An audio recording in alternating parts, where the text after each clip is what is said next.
The crystalline chamber of the Galactic Council fell silent as Ambassador Anna Chen stood before the assembled representatives of 47 stellar civilizations.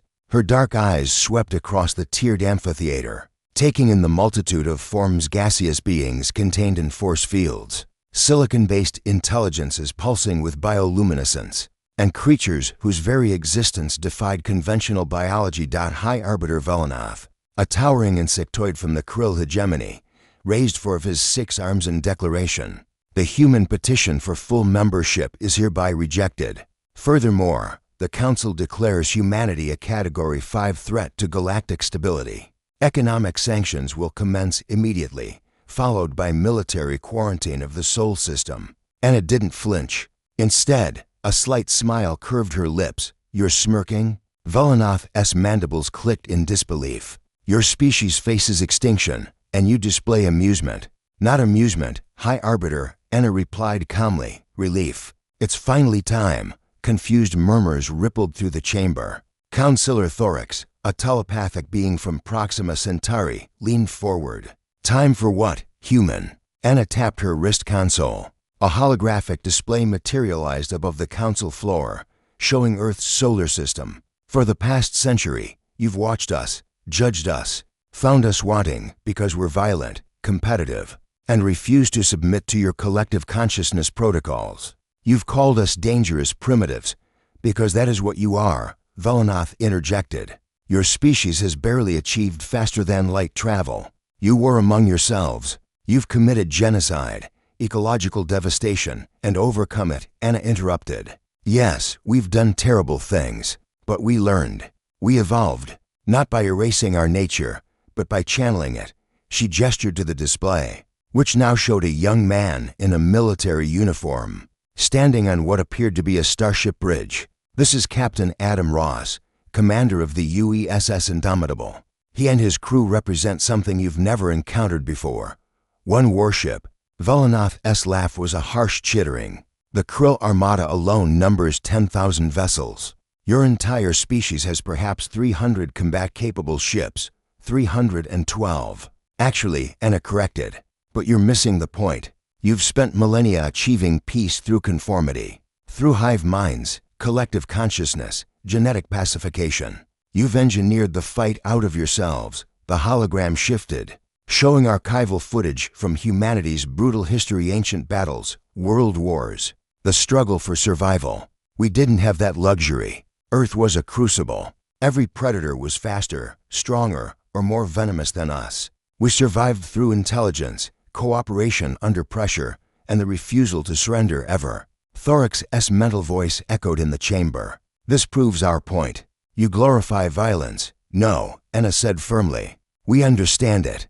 There's a difference. She nodded to the hologram, which now displayed the approaching Krill Armada, a vast fleet of organic-looking warships that seemed to writhe in space. Your fleet is 3 light hours from Earth, Anna continued.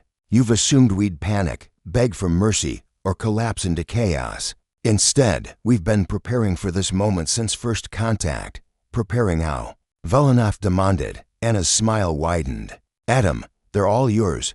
The hologram switched to Captain Ross. The young man's expression was intense but controlled. High Arbiter, your ships are operating on the assumption that warfare hasn't significantly evolved since your last conflict approximately 4,000 years ago, correct? We have had no need for military innovation, Velanath replied stiffly. Our weapons are more than sufficient for primitive. The sensor displays behind the council members suddenly erupted in crimson warnings. Councillors scrambled to access the feeds. What is this?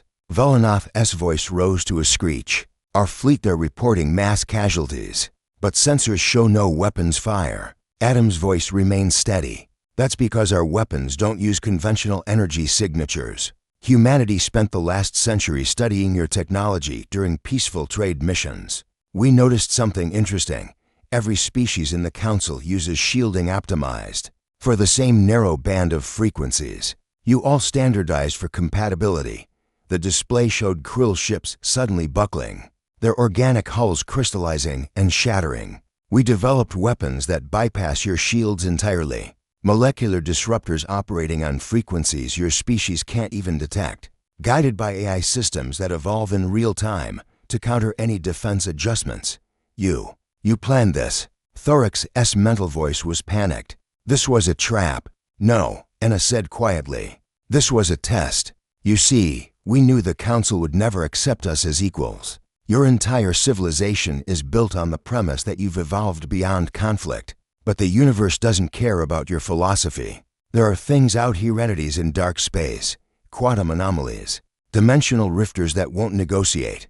That can't be reasoned with. She gestured to the carnage on the displays. The Krill fleet is disabled, not destroyed. We could have annihilated them in the first volley. We chose not to, because unlike you, we understand the difference between capability and necessity.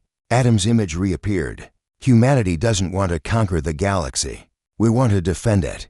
For 10,000 years, you've hidden behind bureaucracy and pretended the universe was safe because you made yourselves safe. But you're not safe, you're vulnerable, soft. When something truly dangerous comes, you'll have no idea how to fight it.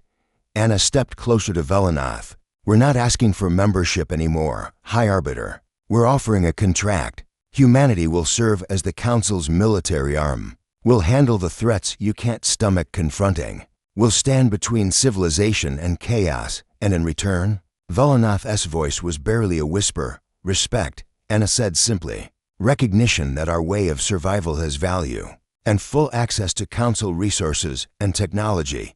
The chamber was silent for a long moment. Finally, Thorix spoke telepathically to all present. They've beaten us in hours. Imagine what they could do as allies. Anna extended her hand toward Velanath, a human gesture of agreement. So, High Arbiter, do we have a deal? The insectoid's compound eyes studied her for a moment, before one clawed hand reached out to grasp hers. It appears, Ambassador Chen, that the galaxy needs humanity after all.